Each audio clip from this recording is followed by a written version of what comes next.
Existe um princípio na Torá que é o princípio de posse. O princípio da posse. O princípio de possuir. Em hebraico, se uma pessoa possui, por exemplo, uma barra de ouro de 1 quilo, é pouca? Pouca. 2 barras de ouro de 1 quilo, aquilo pertence à alma daquela pessoa. Então esse é o pensamento da cultura hebraica. Então você não pergunta para a pessoa, essa barra de ouro é sua? Você pergunta, essa barra de ouro existe em você? Porque o pensamento, ele é muito diferente da cultura ocidental, da cultura filosófica greco-romana, que deu origem à cultura ocidental.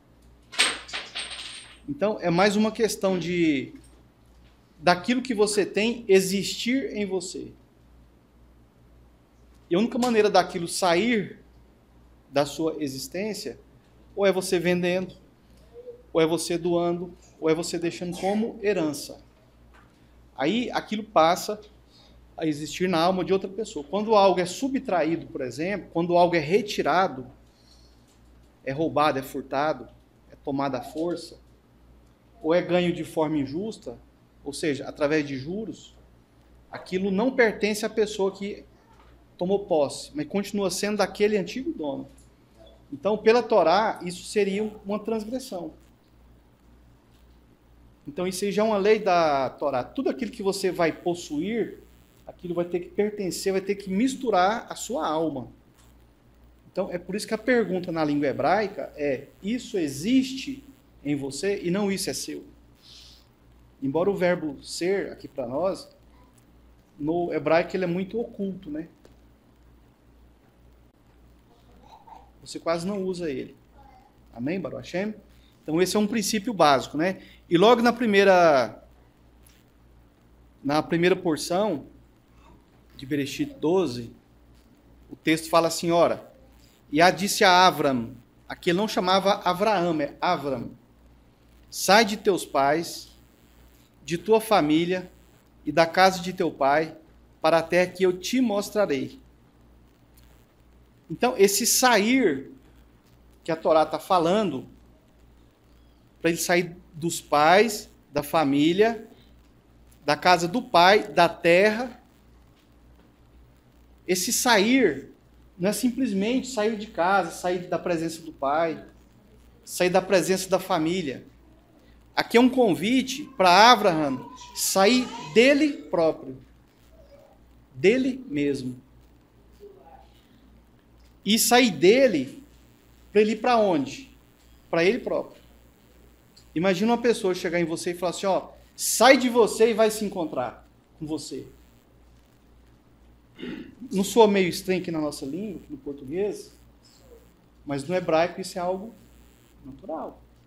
É algo que faz parte da língua hebraica. Porque a profundidade de sentido é muito maior. A maioria das pessoas, elas não sabem quem elas são. Você sabe quem você é? Você já se encontrou com você quantas vezes na sua vida? As pessoas não sabem quem são, as pessoas não se conhecem ao ponto de conseguir tomar decisões erradas na vida, de escolher coisas que vai se prejudicar, porque não se conhece. Porque, vamos fazer uma pergunta simples, você merece coisas ruins? Você merece que as outras pessoas façam coisas ruins com você? Você merece isso? E por que você próprio faz coisas ruins contra você mesmo? E se você é uma pessoa que faz coisas ruins contra você próprio, qual é a sua dificuldade? O que te impede de fazer coisas ruins com outras pessoas? Esse é o ponto. Se você faz coisas ruins com você, você também faz com outras pessoas. Então a gente descobre aqui que na sociedade, que na família, que no trabalho, onde você se relaciona, coisas ruins vão acontecer com você. Porque as pessoas vão fazer coisas ruins e você também vai fazer coisas ruins. E como que fica a vida nesses ambientes? Como fica o seu sentimento nesses ambientes? Ruim também. E tem um detalhe que a Torá ensina. Quando você se conhece, quando você se encontra, quando você sabe quem você é, sempre que alguém fizer uma coisa ruim contra você,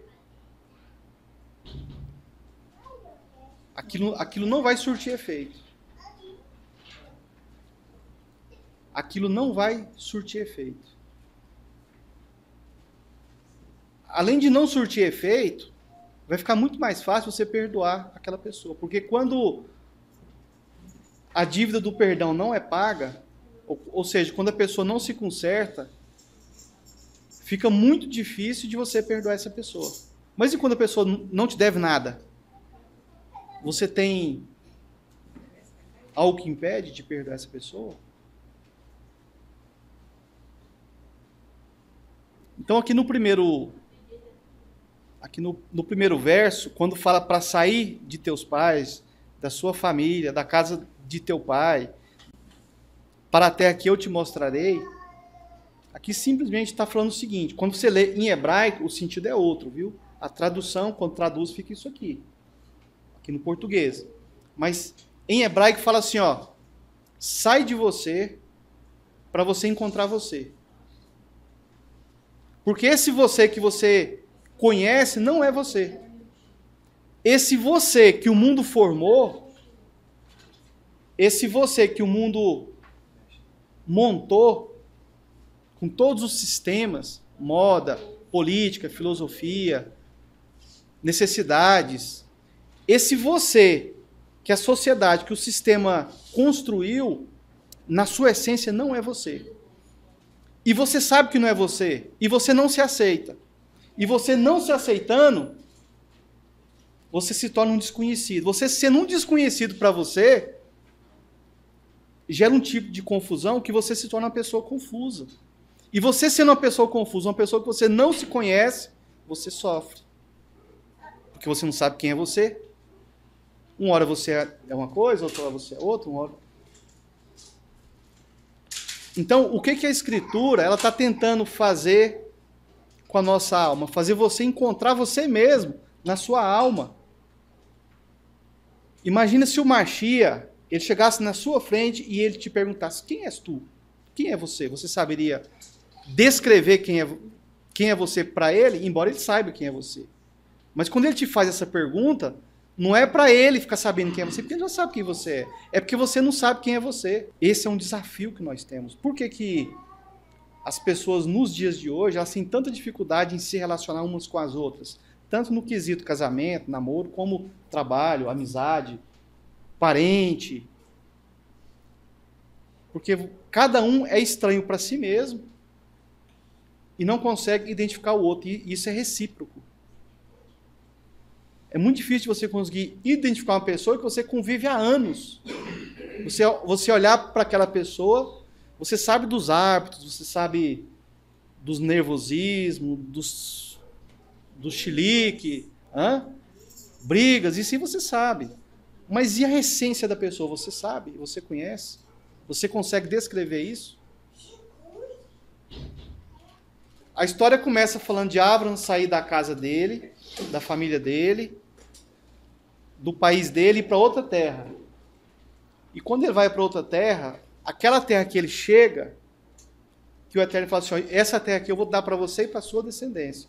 Só que nessa mesma terra, o próprio Eterno coloca lá uma fome muito forte. Então Abraham tem que ir para outra terra, sair da terra que ele tinha recebido a promessa. Ir para a terra que ele tem que ir ao Egito, que não é a terra dele. Chega no Egito, a situação muda de novo. A história já tem outra direção, outro rumo. O faraó recebe Sara como se fosse uma mulher solteira. Porque Abraham pediu para Sara falar que ela era irmã dele. E os príncipes do Egito que ficavam de olho em todas as caravanas que passavam ali, capturando esposas para o faraó, captura Sara e leva para a casa do faraó para ela ser esposa dele. Na realidade, ela não mentiu. Hã? Ele não mentiu, né? Porque ela é irmã de verdade, né? Ela é irmã por parte... Ela é irmã adotiva, né? Então, o faraó, ele percebe por conta de uma praga que alguma coisa estava errada. E foi no momento que aquela mulher hebreia foi capturada como candidata à esposa. Porque geralmente o processo para a mulher virar esposa de um rei é de pelo menos 1 ano. Ela demora 1 ano, ela vai ser preparada, estudada para ver se não tem nenhuma enfermidade, nenhum tipo de doença. Então ela vai ser perfumada durante 1 ano, alimentada, muito bem cuidada. Ela vai ser ensinada nos caprichos do rei. E depois de 1 ano ele casa com ela. Então Sara não se transformou em esposa do rei. Então é uma história que se você for lê-la superficialmente, essa é a história. E isso nós fazemos com a nossa vida. A gente acha que se conhece. A gente pensa que consegue tomar decisões baseado naquilo que a gente entende de nós mesmos. Toda decisão que um ser humano toma, não tem pessoa que toma decisão para se dar mal, para se prejudicar. Toda decisão que uma pessoa toma é para algo positivo. Mas por que vem algo negativo? Se a escolha foi correta, por que o resultado não foi? Alguma coisa está errada. Será que o seu ponto de vista, para você ter decidido aquilo, não era o ponto de vista errado? E será que o ponto de vista errado, que te fez tomar uma decisão errada, não é porque você não se conhece?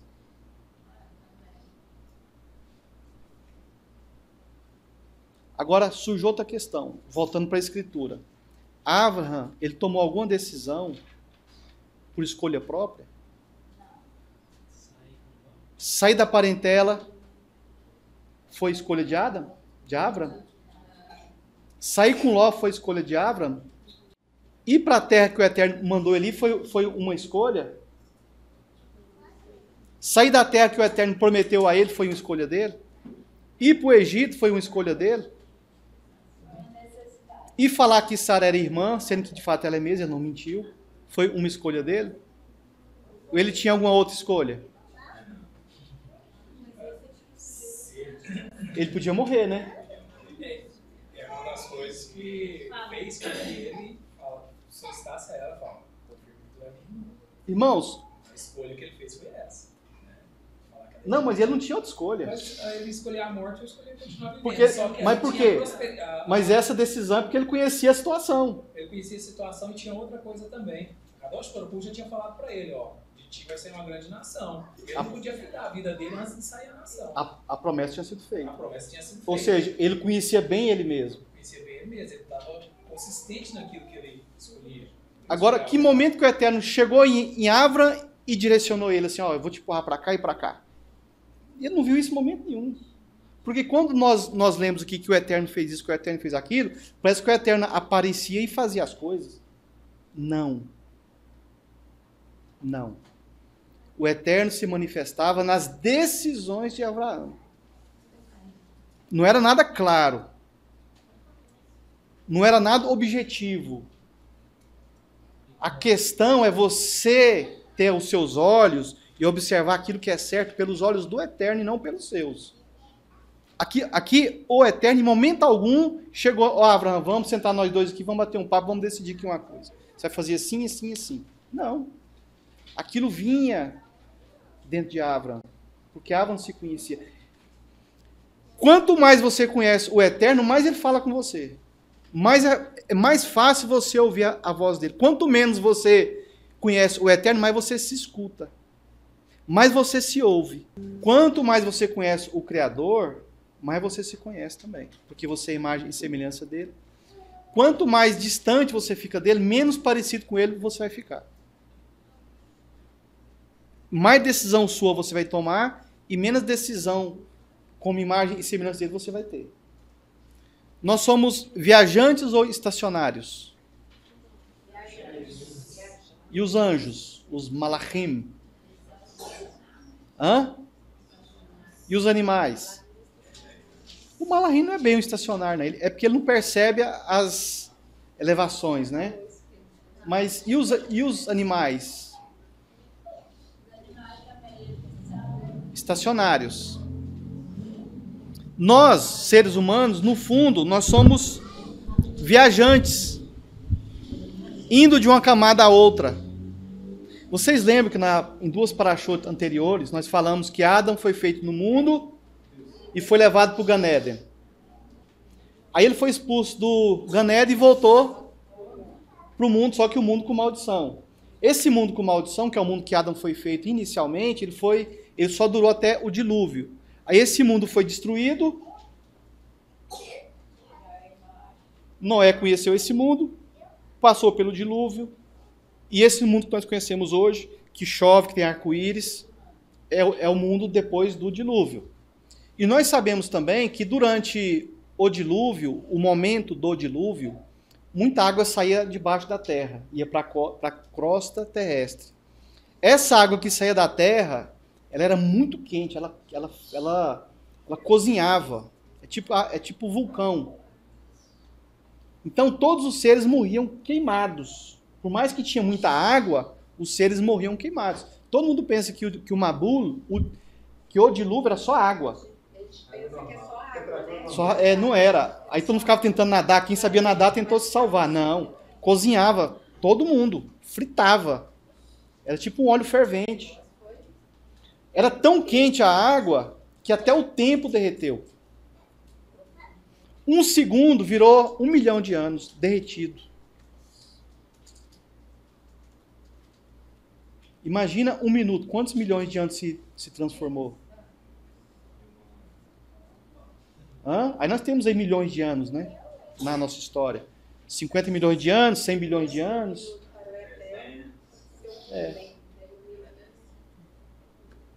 Baruch Hashem. Então, Adão, ele foi feito no mundo. Uma camada. Aí quando ele foi levado para o Jardim do Éden, ele teve outra camada. É outra camada, é outro nível. Porque o mundo, ele era um pouco diferente do Jardim do Éden. O ecossistema do mundo onde Adão foi feito, lá na terra, lá no barro, era um mundo, tinha um ecossistema, tinha uma natureza, tinha um jeito de funcionar. O Éden era outro sistema, era de luz, era tudo... imagina você pegar uma folha e ela é tipo uma luz. Você pega a água, ela é tipo uma luz. Você pega uma pedra, você pega lá um ouro, ou um diamante, é uma luz. O próprio Adão era reluzente. Ele não tinha pele igual nós temos hoje. Só depois do pecado é que teve que pôr pele e carne. Aí depois ele perde essa mente, ele muda de camada de novo. Aí ele volta para o mundo é todo retransformado. Aí depois chega no dilúvio, o mundo é transformado de novo. E hoje nós estamos em um mundo que vai ser novamente transformado. Esse mundo que nós estamos nele hoje, esse corpito, tudo isso vai ser transformado de novo. Só que o grande ponto de transformação, e que já se transformou várias vezes, mas o grande ponto de transformação vai ser a alma. A alma de Adão quando foi feito, a alma de Adão no Gan Eden, a alma de Adão no mundo dos homens antes do dilúvio, a alma do homem depois do dilúvio, até os dias de hoje, é a mesma alma. Só que dessa vez, a próxima transformação vai ser a da alma. O corpo já transformou várias vezes. Porque o corpo de Adão, quando foi feito lá do barro, era um corpo. Lá no Éden era outro, pecou. Aí tem que fazer um sacrifício, vestir ele de pele, é outro corpo. Depois do dilúvio, o corpo mudou mais um pouquinho, porque vivia até 900 anos, 600 anos, 960 anos. Hoje só vive até 120. O nosso corpito é diferente do corpito deles. Aquele corpito que vivia 900 anos, igual Matusalém, Metushelah, Enor. Agora, por quê? Uma perguntinha para você, um pouquinho da Paraxá. Por que então que o ser humano ele só tem 120 anos? Será que é por causa só do ecossistema que mudou? Os alimentos? Porque naquele tempo eles viviam 900 anos, mas não comia carne. Hoje em dia tem pessoa que se não comer carne, passa mal. Dá anemia, dá várias doenças. Tem que comer, tem que ter fonte de ferro. Né, Gilmar? Se ficar sem carne, não pode.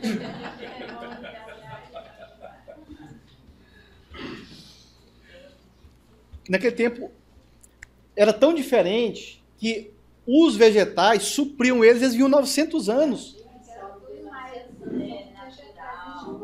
Hoje em dia vai viver só de alface para você ver uma coisa. Você vai ter anemia. Né?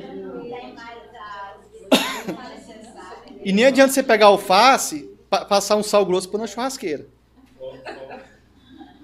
Não adianta. Não queira enganar a churrasqueira. Tem que ser carne. Uma outra mudança também, né, depois. Muita transformação. Então, irmãos, isso é óbvio que o corpo daquelas pessoas que viviam 900 anos era diferente do corpo depois do dilúvio.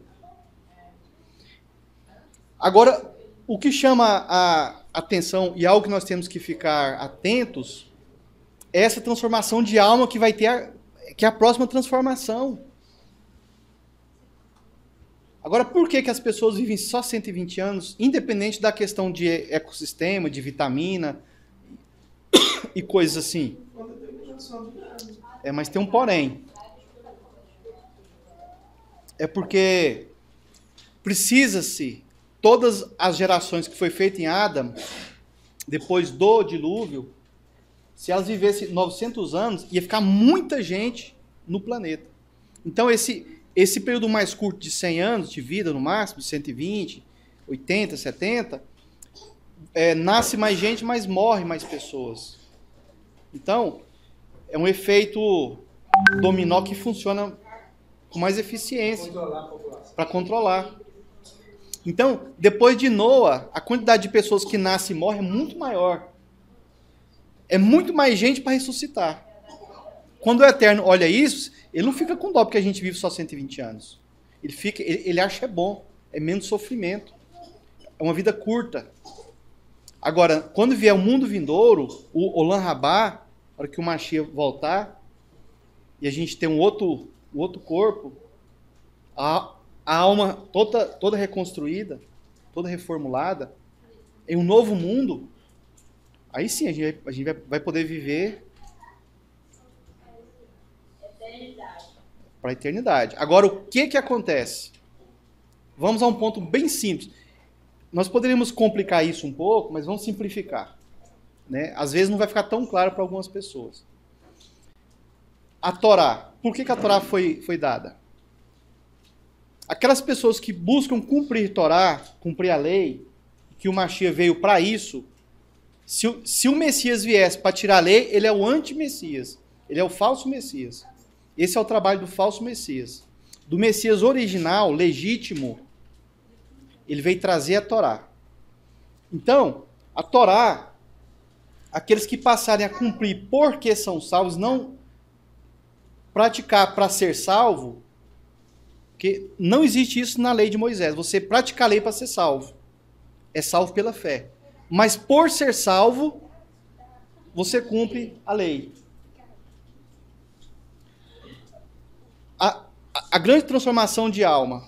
Aquelas pessoas que, por ser salvos, cumprem a lei, no mundo vindouro, cumprir lei será algo tão natural que elas não serão obrigadas a cumprir a lei porque vai ser natural. Mas todos os pecados dos povos que rejeitaram a lei serão transformados em lei. Imagina você viver uma eternidade cheia de lei para você cumprir. Cheio de lei. Agora, como você já preparou a sua alma, é uma preparação de alma que nós estamos vivendo hoje, vai ser tão natural a Torá igual era para Adão antes de comer da árvore do conhecimento do bem e do mal. Vai ser muito natural. Adão, ele era livre de arbítrio. Ele não precisava de arbítrio, ele era livre de arbítrio. Então vai ter um povo que serão chamados de Gadolim, grandes, que são os grandes no reino do céu, que são povos que vão naturalmente cumprir a Torá, porque já vai estar neles, igual era Adão, imagem e semelhança do Criador. Quanto mais você cumpre naturalmente, isso significa que a sua imagem e semelhança, como era Avram, é igual imagem e semelhança ao Eterno. E os pecados daqueles que rejeitaram a lei de Moisés serão transformados em leis no mundo vindouro. Então eles vão ver uma eternidade tendo que cumprir leis. Esses serão os pequenos no reino do céu. Livro de Mateus, capítulo 5, do verso 17 ao verso 19. Aqueles que cumprem a lei e ensinam a outro será grande no reino do céu. Aqueles que não cumprem a lei e ensinam a não cumprir serão pequenos no reino do céu.